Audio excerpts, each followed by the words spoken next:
दोस्तों नमस्कार, exam instructor Girdhar YouTube channel पर आपका स्वागत है। तो दोस्तों आज से साइकोलॉजी बाल मनोविज्ञान लेके चलते हैं, जो हमारे टेट, सी टेट और सुपर टेट सभी में इसके क्वेश्चन आते हैं। तो एक एक टॉपिक लेके चलेंगे। फिर साइकोलॉजी में क्या करेंगे, एक एक बाल मनोविज्ञान लेंगे, जैसे थॉर्नडाइक, स्किनर, पावलोव। एक एक इनकी पूरी हिस्ट्री देखेंगे, पूरा जीवन परिचय इनका देखेंगे, इन्होंने वास्तव में जीवन में कैसे बच्चों के लिए प्रयोग किए और कौन से सिद्धांत दिए, सीखने के अधिगम के कौन से ऐसे सिद्धांत दिए। तो ये पूरी प्रक्रिया हम लेके चलेंगे, व्यवहारिक रूप से पढ़ाएंगे कि वास्तव में बाल मनोविज्ञान क्यों जरूरी है। अगर आप वास्तव में शिक्षक बनना चाहते हैं, अगर आप वास्तव में अध्यापक बन के समाज सेवा करना चाहते हैं, अपना जीवन औरों से हटके अच्छी तरह से जीना चाहते हैं, परिवार की स्थिति भी मजबूत करना चाहते हैं, तो अध्यापक बेस्ट समाज की दृष्टि से। तो आज बाल मनोविज्ञान में देखते हैं ये शिक्षा मनोविज्ञान है क्या ज़रूरत है आज इसकी, क्योंकि आज बाल मनोविज्ञान बाल केंद्रित शिक्षा है। पहले क्या होता था, लाठी और डंडे की जो शिक्षा थी, आज नहीं है। आज बच्चों को पहले समझना पड़ता है, खेल खेल में सिखाना पड़ता है, उनकी अभिरुचि के आधार पर हमें उनके स्तर के आधार पर शिक्षा देनी है। शिक्षा शब्द संस्कृत भाषा की शिक्ष धातु से बना है। संस्कृत भाषा की शिक्ष धातु में आ प्रत्यय जोड़ के बना है। शिक्ष धातु है और आ प्रत्यय है, दोनों को जोड़ के बना है हिंदी शब्द शिक्षा। और अंग्रेजी का शब्द है एजुकेशन। और एजुकेशन कौन सी भाषा से निकला है, जे लैटिन भाषा से निकला है एजुकेशन। लैटिन शब्द है एक एजुकेटम, तो एजुकेटम से बना है एजुकेशन, जिसका अर्थ है अंदर से बाहर निकालना। मतलब किसी की अगर क्षमताएं हैं, किसी का ज्ञान है, किसी के व्यवहार बदलने की क्षमता है, तो वो अंदर से बाहर निकालना, ये है एजुकेशन। तो जो जुड़ते जा रहे हैं वो इसको शेयर कर दें, क्योंकि ये बहुत बड़ी पढ़ाई, पूरी तैयारी होगी आपको व्यवहारिक रूप से। अगर जिसको लिखते हैं तो लिखते भी जाए। अब शिक्षा की जो परिभाषा महत्वपूर्ण है आज की दृष्टि से, वो है स्वामी विवेकानंद की। स्वामी विवेकानंद का जो थिंकिंग थी वो बच्चों के प्रति सकारात्मक थी, उनके व्यवहार के प्रति सकारात्मक थी। जैसे कहते हैं, मनुष्य में अंतर्निहित पूर्णता को अभिव्यक्त करना ही शिक्षा है। अंतर्निहित, हर व्यक्ति में कुछ ना कुछ ऐसी जन्मजात योग्यताएं होती हैं, कुछ प्रवृत्तियां होती हैं। ऐसा कोई संसार में प्राणी नहीं है जिसके पास कोई योग्यता ना हो। कहते हैं अगर नेत्रहीन है, अंधा है, बहरा है, पैरों से नहीं है, तो भगवान उसको एक विलक्षण योग्यता जरूर देता है। तो कहती है मनुष्य में अंतर्निहित पूर्णता को अभिव्यक्त करना, व्यक्त करना उसको, ये शिक्षा है। ये स्वामी विवेकानंद ने कहा था। एक महात्मा गांधी की भी बहुत महत्वपूर्ण है, बार बार पूछी जाती है। तो गांधी जी ने कहा था कि शिक्षा से मेरा अभिप्राय बालक और मनुष्य दोनों के शरीर, मस्तिष्क तथा आत्मा का, तीन चीजें बताई इन्होंने गांधी जी ने, शरीर, मस्तिष्क और आत्मा, इन तीनों का सर्वांगीण एवं सर्वोत्तम विकास से है। सर्वांगीण में क्या आएगा, उसका सब कुछ आ जाएगा, व्यक्तित्व आ जाएगा, शारीरिक, मानसिक, नैतिक, धार्मिक, आध्यात्मिक, ये सारी चीजें आ जाएंगी इसमें। तो सर्वांगीण विकास एवं सर्वोत्तम विकास से। एक अरस्तु की परिभाषा भी महत्वपूर्ण है कि स्वस्थ शरीर में, जो आज पहले तो क्या होना चाहिए, बालक का शरीर स्वस्थ होना चाहिए। स्वस्थ शरीर में स्वस्थ मस्तिष्क का निर्माण करना ही शिक्षा है। शरीर कैसा, स्वस्थ। स्वस्थ शरीर में स्वस्थ मस्तिष्क, ये माइंड है, ये कैसे डेवलप होगा, जब हम पूरी तरह से व्यवहारिक होंगे। तो स्वस्थ शरीर में स्वस्थ मस्तिष्क का निर्माण करना ही शिक्षा है, ये अरस्तु की परिभाषा है। एक पेस्टोलॉजी की भी परिभाषा आती है, एग्जाम में पूछी जाती है। शिक्षा व्यक्ति की जन्मजात शक्तियों का स्वाभाविक, तीन चीजें इसमें भी है। शिक्षा व्यक्ति की जन्मजात शक्तियों का स्वाभाविक, समरस तथा प्रगतिशील विकास है। पेस्टोलॉजी ने तीन चीजें रखी हैं, स्वाभाविक, समरस और प्रगतिशील विकास है, पेस्टोलॉजी।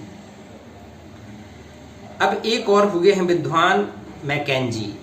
इन्होंने कहा था कि व्यापक अर्थ में शिक्षा एक ऐसी प्रक्रिया है जो जीवन पर्यंत चलती है, जीवन पर्यंत चलती ही रहती है तथा जो जीवन के प्रत्येक अनुभव से संबंधित होती है। जीवन के कोई भी अनुभव है इससे जरूर उसका संबंध होता है। तो ये मैकेंजी ने कहा था, मैकेंजी। तो ये सारी चीज़ों को देखते हुए हमें ये लगना है कि अगर वास्तव में हम बच्चों को समझना चाहें तो व्यवहारिक होना पड़ेगा। डांट फटकार की शिक्षा खत्म हो गई है, प्यार की, दुलार की, आत्मीयता की शिक्षा स्टार्ट हो गई है। अब देख लेते हैं मनोविज्ञान क्या है। मनोविज्ञान को अगर परिभाषित करना पड़ेगा तो वुडवर्थ की परिभाषा सबसे बेस्ट है। वुडवर्थ ने पूरी निचोड़ रख दिया अपनी परिभाषा में मनोविज्ञान की। तो क्या कहते हैं वुडवर्थ कि सर्वप्रथम मनोविज्ञान ने अपनी आत्मा को त्यागा। पहले कहते थे कि आत्मा का विज्ञान है, नहीं, सर्वप्रथम मनोविज्ञान ने अपनी आत्मा को त्यागा, फिर इसने अपने मन का त्याग किया, फिर इसने अपनी चेतना को त्यागा, अब यह व्यवहार की विधि को स्वीकार करता है। तो वुडवर्थ की समझने की कोशिश करना, 3 चीज त्याग गई, आत्मा त्यागी, मन त्यागा और चेतना त्यागी, और आज ये व्यवहार की विधि को स्वीकार करता है, व्यवहारिकता को स्वीकार करता है। आज सामाजिक व्यक्ति वही है जो सबसे ज्यादा व्यवहारिक है, परिवार में व्यवहारिक है, समाज में व्यवहारिक है, अपने जहाँ कार्य करता है वहाँ पे व्यवहारिक है, बच्चों की प्रति व्यवहारिक है। तो व्यवहार का अध्ययन है आज मनोविज्ञान। वाटसन ने क्या परिभाषा दी थी? वाटसन ने, इन्होंने कहा था कि मनोविज्ञान व्यवहार का धनात्मक विज्ञान है। मनोविज्ञान क्या है? व्यवहार का धनात्मक विज्ञान है। देखो जी, वाटसन की है, वाटसन। आप लोग लिखते जाना, जो कुछ ऐसे तथ्य आते हैं जो आपको नहीं याद हैं तो वो नोट्स करते जाना, धीरे धीरे पढ़ा रहे हैं हम, एक एक चीज़ समझा रहे हैं तो लिखते जाना। एक विद्वान हुए हैं मार्गन। मार्गन ने क्या कहा था कि मनोविज्ञान मानव एवं पशु व्यवहार का विज्ञान है। मनोविज्ञान मानव एवं पशु व्यवहार का विज्ञान है, ये कहा था मार्गन ने। अब एग्जाम में क्या होती है, अगर आप कोई टेट दे रहे हैं, सी टेट दे रहे हैं, सुपर टेट दे रहे हैं, कोई अध्यापक परीक्षा दे रहे हैं या कोई कंपटीशन दे रहे हैं, आप ये टीजीटी, पीजीटी, असिस्टेंट प्रोफेसर कोई भी, तो ये लाइन आ जाती है, तो आपको विकल्प चुनना पड़ेगा सही से। मनोविज्ञान आचरण एवं व्यवहार का यथार्थ विज्ञान है। आचरण एवं व्यवहार का यथार्थ विज्ञान है, जी मैकडूगल ने कहा था। मैकडूगल क्या कहा था? मनोविज्ञान आचरण एवं व्यवहार का यथार्थ विज्ञान, मैकडूगल। अब शिक्षा में, अब ये तो था विज्ञान, मनोविज्ञान। अब शिक्षा मनोविज्ञान, क्योंकि बालकों में जो प्रयोग हुए हैं वो शिक्षा मनोविज्ञान के आधार पर हुए हैं। तो शिक्षा मनोविज्ञान की एक परिभाषा बहुत ही एग्जाम में पूछी जाती है, क्रो एवं क्रो की। क्रो एवं क्रो की परिभाषा है कि शिक्षा मनोविज्ञान व्यक्ति के जन्म से लेकर वृद्धावस्था तक, कहाँ से कहाँ तक लेके, शिक्षा मनोविज्ञान व्यक्ति के जन्म से लेकर वृद्धावस्था तक के सीखने के अनुभवों का वर्णन तथा व्याख्या करता है। देखो, जन्म से मृत्यु तक, जीवन पर्यंत, वृद्धावस्था तक सीखने के अनुभवों का वर्णन तथा व्याख्या करता है। ये परिभाषा दी थी क्रो एवं क्रो ने, ये बहुत पूछी जाती है एग्जाम में।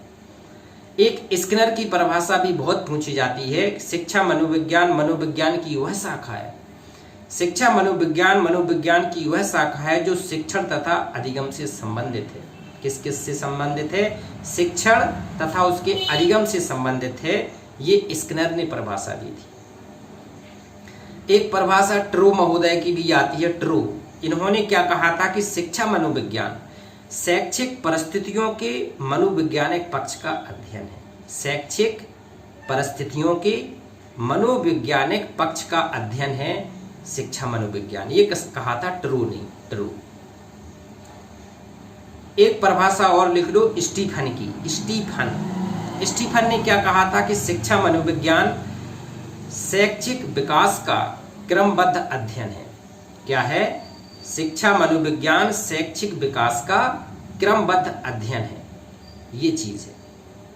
तो ये मनोविज्ञान, शिक्षा मनोविज्ञान, व्यवहारिकता, ये आपके जीवन में आपको अपने आचरण में उतारना पड़ेगा। अगर आप वास्तव में शिक्षक बन के समाज की सेवा करना पड़ती है तो पहले आपको व्यवहारिक होना पड़ेगा।